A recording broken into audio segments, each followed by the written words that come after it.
even though EX6 has only been out for a week. I was chatting with some friends when I realized that BT17 is actually coming out sooner. Like, literally 1 month from today's video release. And with another release looming on the horizon to catch the entire world up to the global release in half a year's time, it's time for another set review.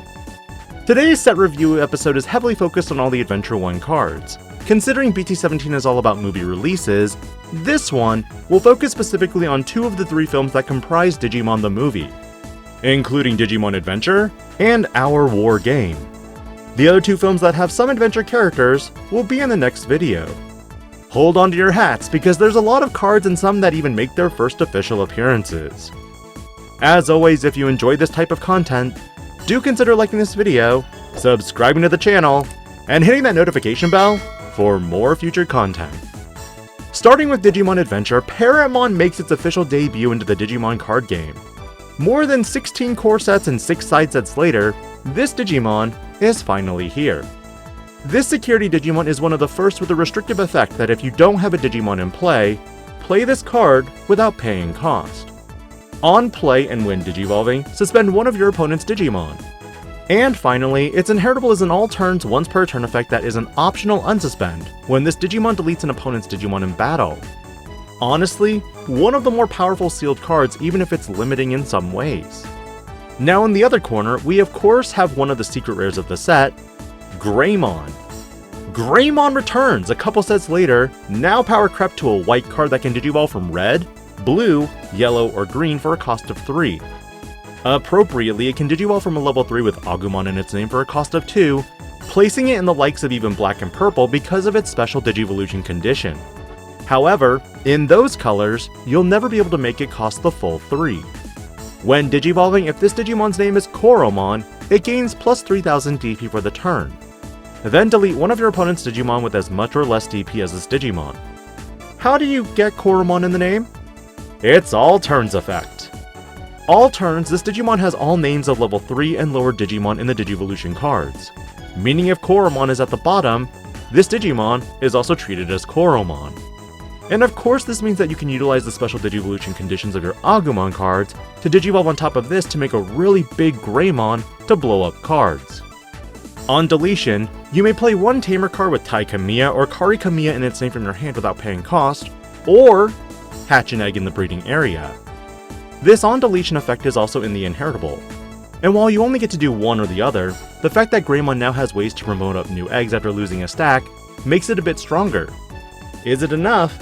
Probably not, but it's still nice. To finish up this movie, Tai Kamiya and Kari Kamiya return, this time as their youngest forms. All turns when you hatch in the breeding area by suspending this Tamer, gain 1 memory. End of your turn by returning this Tamer to the bottom of the deck, draw 1. Then you may play one Tamer card with Tai Kamiya or Kari Kamiya in its name from your hand without paying cost. Again, a lot of applications here considering you could be setting up Tai Kamiya that gives blocker, Kari Kamiya that steals memory when a security is chipped, a memory fixer of some sort, or even just playing another one of these Tamers out. But now, it's time to move on to Our War Game. Tsumemon is the first deck to introduce in this set review series, a new unidentified deck that gives diaboromon some memory tricks when the stack is deleted.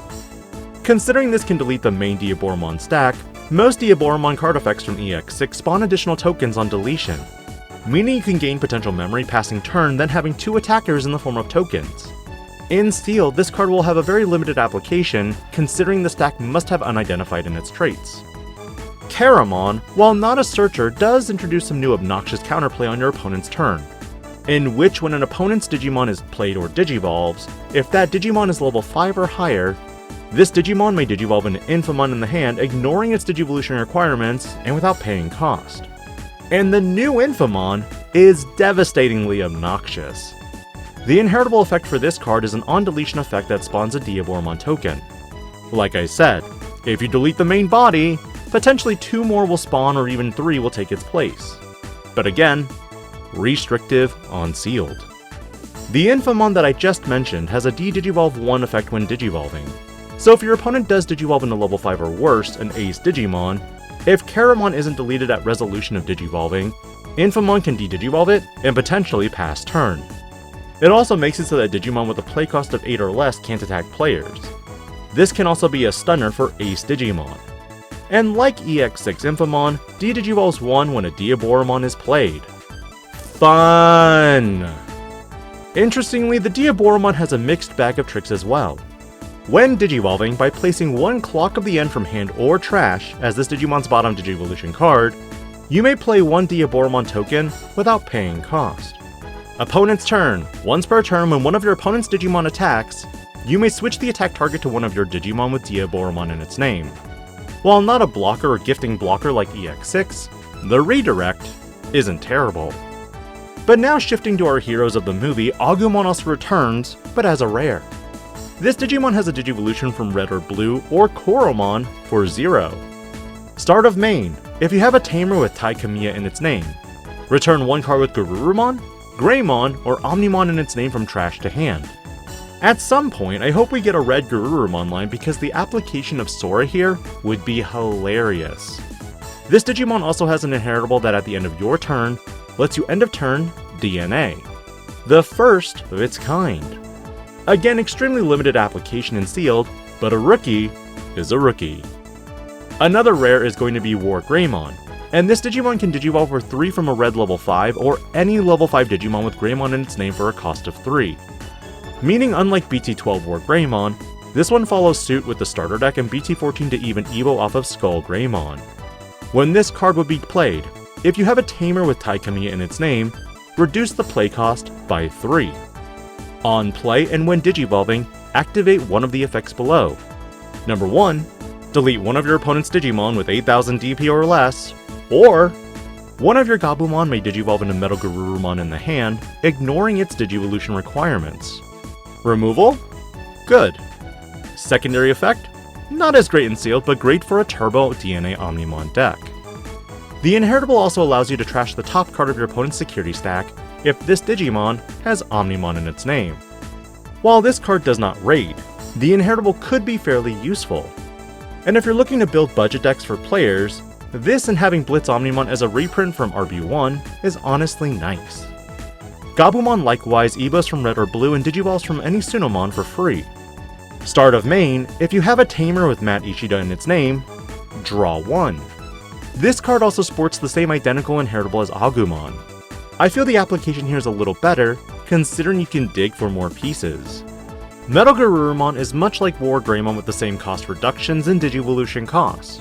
The difference is, unlike deletion, this prevents one of your opponent's Digimon or tamers from suspending and gives you a warp from Agumon to wargreymon without paying cost.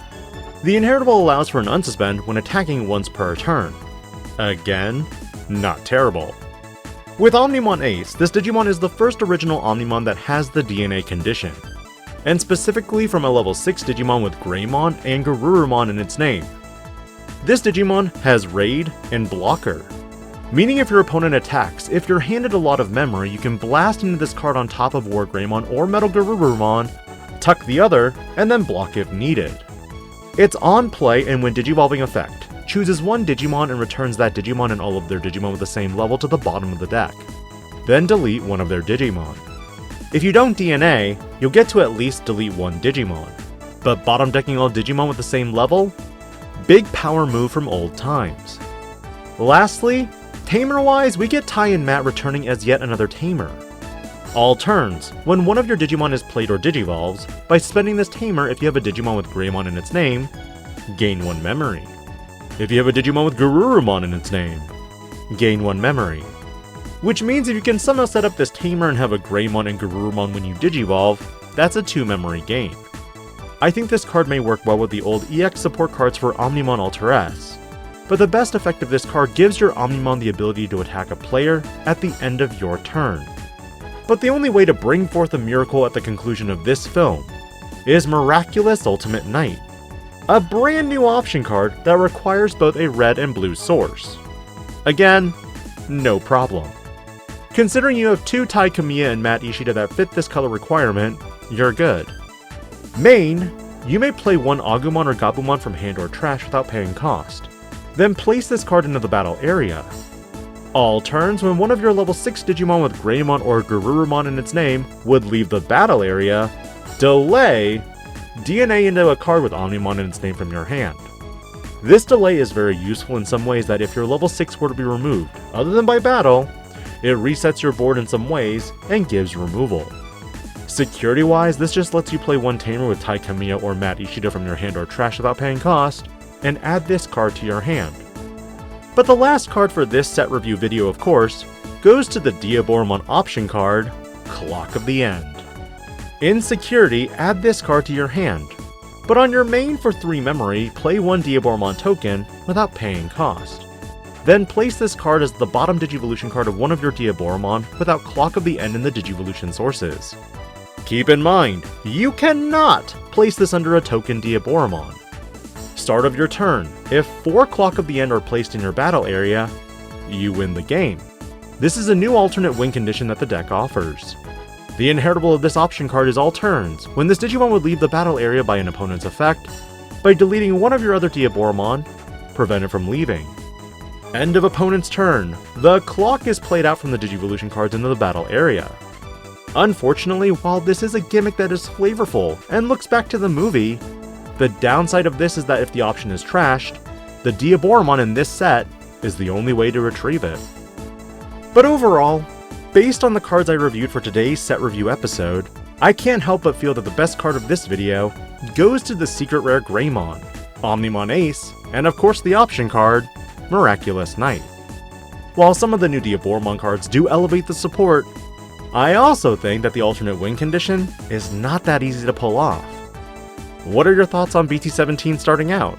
And what's next? Adventure 2, with Return of Diaboromon, Digimon the Last Kizuna, and some miscellaneous cards. This is DIGI-PANDA, logging out.